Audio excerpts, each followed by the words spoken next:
Anthrax veterinary science और public health दोनों के लिए एक बहुत ही इम्पॉर्टेंट डिजीज़ है और टेक्स्ट बुक्स और एग्जाम्स में इसे अलग अलग नामों से जाना जाता है, जैसे स्प्लीनिक फीवर, चारबॉर्न और वूल सॉटर्स डिजीज़।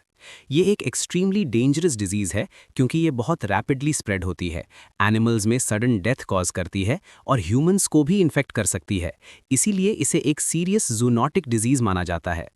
एंथ्रैक्स का कॉजेटिव एजेंट एक बैक्टीरियम है जिसका नाम बैसिलस एंथ्रासिस है। ये बैक्टीरियम साइज में बड़ा होता है, gram positive, rod shaped, aerobic nature का होता है और सबसे इंपॉर्टेंट बात यह है कि इसमें स्पोर फॉर्मिंग एबिलिटी होती है। ये स्पोर्स ही मेन रीजन होते हैं जिनकी वजह से एंथ्रैक्स को एनवायरनमेंट से कंप्लीटली एलिमिनेट करना बहुत डिफिकल्ट हो जाता है। एग्जाम्स के पॉइंट ऑफ व्यू से एक सबसे क्रूशियल कॉन्सेप्ट है एंथ्रैक्स स्पोर्स की एक्स्ट्राऑर्डिनरी रेजिस्टेंस। जब बैसिलस एंथ्रासिस अनफेवरेबल कंडीशंस के कांटेक्ट में आता है, तब ये एंडोस्पोर्स फॉर्म करता है जो एनवायरनमेंट में कई दशकों तक सर्वाइव कर सकते हैं। ये स्पोर्स स्पेशली न्यूट्रल या अल्कलाइन सॉइल्स में जो कैल्शियम रिच होती हैं, जैसे कैल्केरियस सॉइल्स, वहाँ बहुत स्टेबल रहते हैं। इसी वजह से सॉइल एंथ्रैक्स इन्फेक्शन का प्राइमरी रिजर्वॉयर बन जाता है। ग्रेजिंग हर्बिवोर्स जैसे कैटल, शीप और गोट्स आमतौर पर तब इन्फेक्टेड होते हैं जब वो कंटामिनेटेड पास्चर पर चढ़ते हैं, कंटामिनेटेड वाटर पीते हैं या ग्रास के साथ सॉइल इंजेस्ट कर लेते हैं। जैसे ही ये स्पोर्स एनिमल के बॉडी के अंदर एंटर करते हैं, वहाँ का वार्म और न्यूट्रिएंट रिच एनवायरनमेंट इन्हें जर्मिनेट होने में मदद करता है और ये एक्टिव वेजिटेटिव बैक्टीरिया में कन्वर्ट हो जाते हैं। जर्मिनेशन के बाद बैसिलस एंथ्रासिस का वेजिटेटिव फॉर्म ब्लड के अंदर बहुत रैपिडली मल्टीप्लाई करता है और एक बहुत पावरफुल टॉक्सिन कॉम्प्लेक्स रिलीज करता है। इस टॉक्सिन कॉम्प्लेक्स के 3 कंपोनेंट्स होते हैं जिनका नाम प्रोटेक्टिव एंटीजन, लीथल फैक्टर और एडिमा फैक्टर है। प्रोटेक्टिव एंटीजन का काम एक गेटवे की तरह होता है जो बाकी दोनों फैक्टर्स को होस्ट सेल्स के अंदर एंटर होने देता है। जब प्रोटेक्टिव एंटीजन एडिमा फैक्टर के साथ कंबाइन करता है तो एडिमा टॉक्सिन बनता है जो बॉडी के फ्लूइड बैलेंस को डिस्टर्ब करता है और मैसिव स्वेलिंग कॉज करता है। जब प्रोटेक्टिव एंटीजन लीथल फैक्टर के साथ कंबाइन करता है तो लीथल टॉक्सिन बनता है जो सेल्स को डैमेज करता है, इम्यून रिस्पॉन्सेस को डिसरप्ट करता है और सिवियर टिश्यू इंजरी कॉज करता है। ये सारे टॉक्सिन्स मिलकर ब्लड वेसल्स को एक्सटेंसिवली डैमेज करते हैं, सिवियर टॉक्सीमिया, शॉक और रैपिड सर्कुलेटरी फेलियर कॉज करते हैं। इसीलिए एनिमल्स अक्सर अचानक मर जाते हैं। क्लिनिकली कैटल और शीप में एंथ्रैक्स ज़्यादातर पर अक्यूट या अक्यूट फॉर्म में दिखता है। कई केसेस में एनिमल्स बिना किसी ऑब्वियस साइन के अचानक डेड मिलते हैं। अगर क्लिनिकल साइंस दिखें भी तो वो बहुत शॉर्ट ड्यूरेशन के और एक्सट्रीमली सिवियर होते हैं।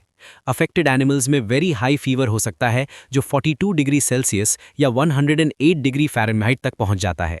साथ ही respiratory distress, restlessness, muscle tremors, staggering और डेथ से थोड़ा पहले कन्वल्जन्स भी देखे जा सकते हैं।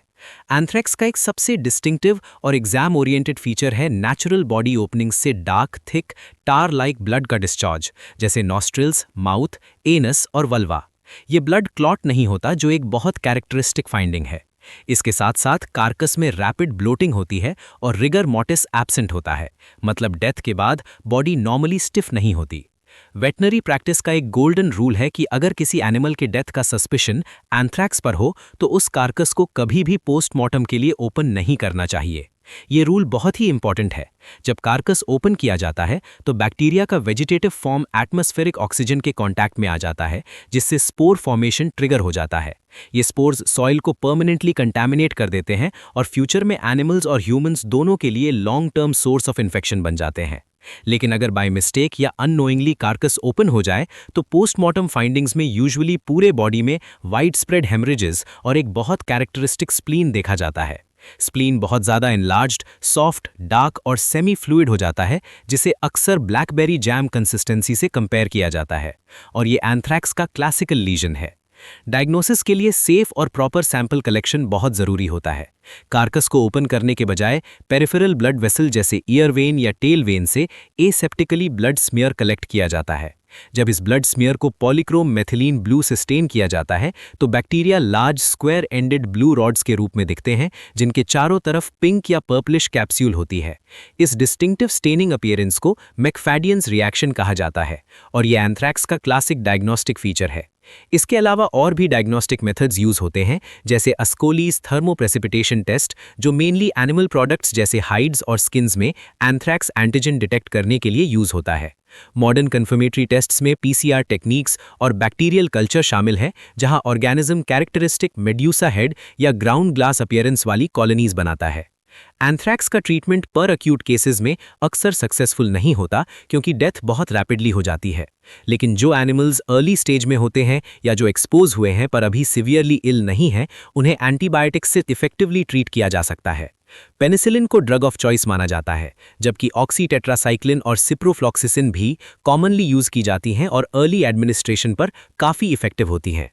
प्रिवेंशन और कंट्रोल एंथ्रैक्स मैनेजमेंट के सबसे इंपॉर्टेंट एस्पेक्ट्स हैं, चाहे एग्जाम्स के लिए हो या रियल लाइफ सिचुएशंस के लिए। कार्कस डिस्पोजल का प्रॉपर तरीका फॉलो करना एब्सोल्युटली एसेंशियल है।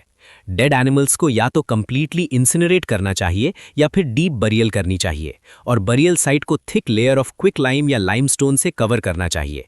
इससे स्पोर्स के सर्वाइव करने और सॉइल में स्प्रेड होने का रिस्क कम होता है। प्रोफिलैक्टिक वैक्सीनेशन एंथ्रैक्स मैनेजमेंट का सेंट्रल पिलर है, स्पेशली एंडेमिक एरियाज में। लाइव स्टॉक को annually live attenuated spore vaccine दिया जाता है। सबसे कॉमनली स्टर्न स्ट्रेन यूज होता है। ये वैक्सीनेशन यूजुअली मॉनसून से ऑनसेट से पहले की जाती है, क्योंकि आउटब्रेक्स मॉनसून के दौरान और बाद में ज़्यादा कॉमन होते हैं। वैक्सीनेशन के साथ साथ स्ट्रिक्ट क्वारंटीन मेजर्स भी फॉलो करने होते हैं। सिक एनिमल्स को तुरंत आइसोलेट किया जाता है, एनिमल मूवमेंट रिस्ट्रिक्ट की जाती है और कंटैमिनेटेड प्रीमाइसेस को थरली डिसइंफेक्ट किया जाता है, यूजिंग एजेंट्स जैसे 10% फॉर्मेलिन। ये सारे मेजर्स मिलकर इस हाईली फेटल, हाईली कंटेजियस और जूनोटिकली इंपॉर्टेंट डिजीज के स्प्रेड को प्रिवेंट करने में मदद करते हैं।